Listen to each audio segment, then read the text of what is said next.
It's 19 minutes, 19 after 6 o'clock in the morning. We have all kinds of good music for everybody.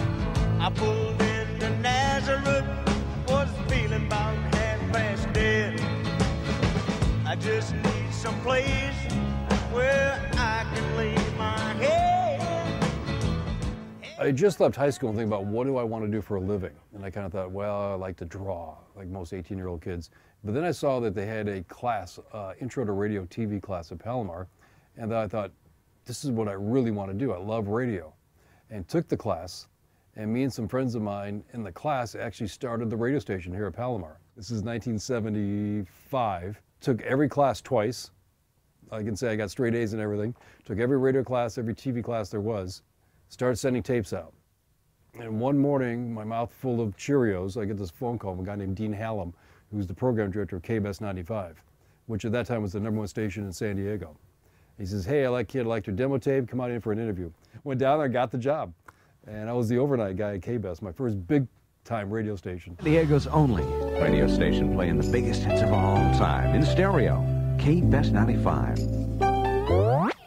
Stop. Whoa, yes, wait a minute, Mr. Postman. Wait, Mr. Postman. Radio is kind of a cool thing. In fact, I can say I was even kind of introverted when I was a kid and didn't really talk to a lot of people. But it's this place where you can just be you and the audience, and just you one-on-one. It's kind of a mysterious, fun place to be, play records, take phone calls, talk to people, and it's just magical place is radio.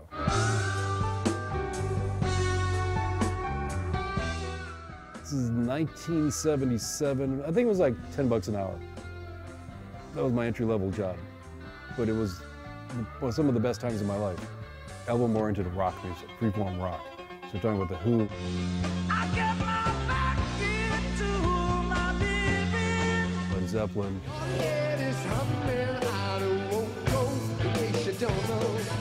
Boston,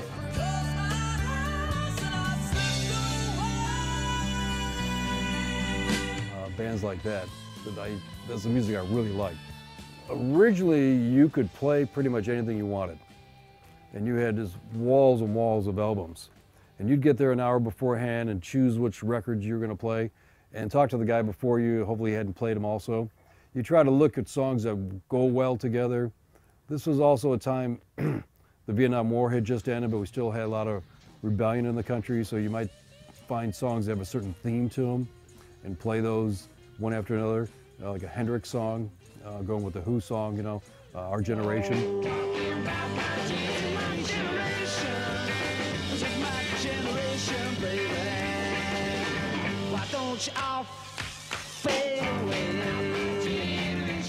Eventually I went to station KBSD AM 1000, went again back to that station again, and started this talk show. At a time when I sported a mustache.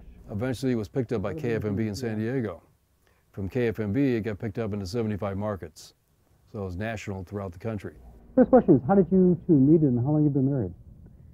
That became some of the radio talk show celebrity, which led to Lifetime Television then turning it into a television show.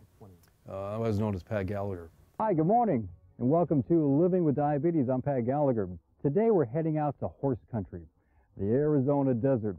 We're going to meet a real-life cowboy. You know him best from his movies and his TV shows.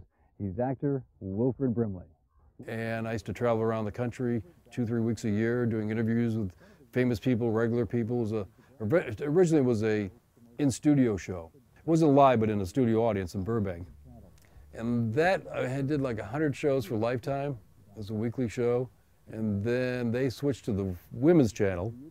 Without any notice, they just canceled it and put like a, I don't know what, some kind of female programming on.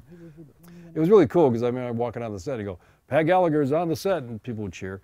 So that was cool. Now I walk into classrooms, nobody says anything. I've always dreamed of teaching at Palomar. It's kind of like a sacred place when you're a student here. You always, as you go out and work in the world, you think back of going back to your school and teaching. And so I'd always thought of it, and then here I got a job offer. It was out of the blue, got a phone call. It said, class starts in a week, come get the key. No training, nothing. Just come teach. And that was the start to come back to Palomar. This is just moving way too slow for this.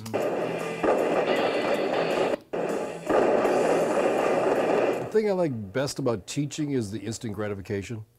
I mean, that day in a classroom, people seem to suddenly sinks in, they didn't fall asleep. They actually get what you're talking about. And so some message you wanted to get through to students actually worked, and maybe they'll carry that with them their whole life. When I worked in television, I actually gave out autographs and people recognized me, but it wasn't the same. I mean, yeah, you're on national television, you get to have but teaching, you really made a difference in somebody's life. And that's really that's the best job in the world.